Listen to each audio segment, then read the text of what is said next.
In the months following the stock market crash of 1929, the U.S. government was remarkably distant from any attempts to fix the economy. After all, crashes had happened before, and like all others, this one would eventually right itself.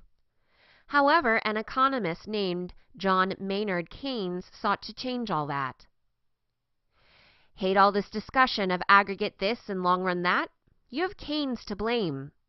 Like the idea of getting a tax cut when the economy shrinks so that you have more money? You can thank Keynes for that.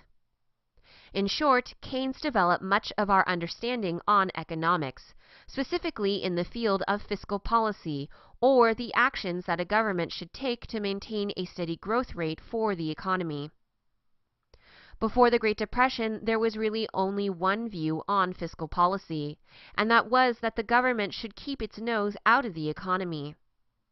Calling themselves the classical school of economics, this branch referenced the thoughts of Adam Smith, the founder of modern economics, to justify that all that happened in an economy would be corrected by the invisible hand of market forces. Now let's return to the Great Depression. Who is to say that the classical school was necessarily wrong? Their approach had worked on previous crashes, and while this one was much larger, that would only transfer to a longer period of waiting for the corrections to take place. Some people weren't willing to wait. John Maynard Keynes, a Cambridge-based economist, was primary among them. He said that it was possible to jumpstart the economy to move it back towards full efficiency. To do that, Keynes argued, aggregate demand had to shift. Calling themselves Keynesians, this school of thought heavily influenced the economic recovery of the 1930s. Relying on government spending and cuts to the tax rate, money was reintroduced to the economy. This government spending took forms like the Tennessee Valley Authority, TVA, Civilian Conservation Corps, CCC, and the Works Progress Administration, WPA. In fact, the ideology of an emphasis on government spending, when taken to the extreme, helped to allow the militant regimes in Germany, Italy, and Japan have relatively strong economies. As a result, economists don't really spend time arguing if Keynesian practices work. Simply put, they do. However, the real question is if they are necessary.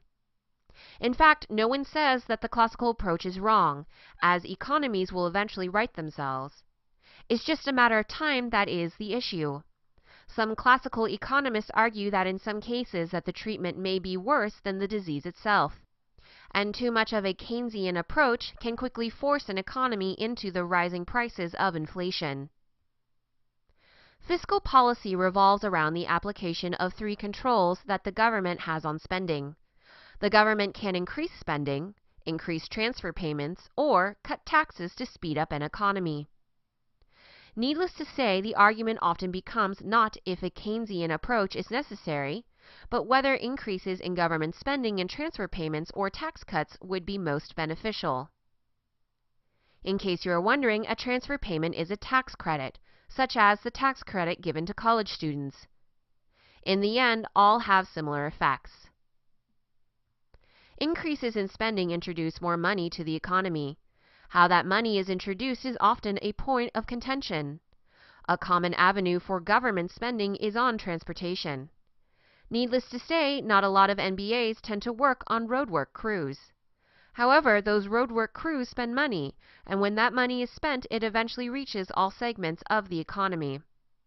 This is what is known as the trickle-up effect, because it starts with lower income brackets and works up. The exact opposite happens if a tax cut is given to the wealthy.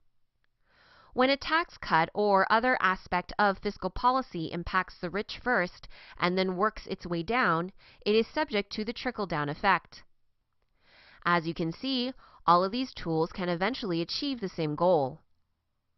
However, the point of who gets them first is a point for politicians, not economists.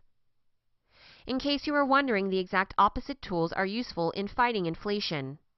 Inflation happens when an economy grows too quickly, causing prices to rise to the point that money starts to lose its value because so much of it is moving through the economy so quickly.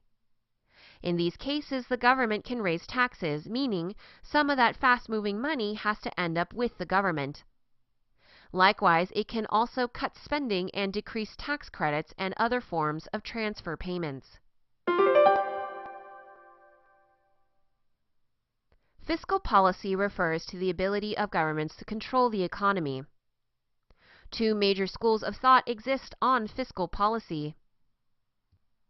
Keynesians feel that government intervention is a good thing, whereas classical economists feel that it should be heavily limited. Since the Great Depression, the Keynesian school has been more influential. The government can cut taxes, raise spending, or increase transfer payments in order to speed up the economy. Or it can increase taxes, cut spending, or decrease transfer payments in order to keep the economy from suffering from inflation.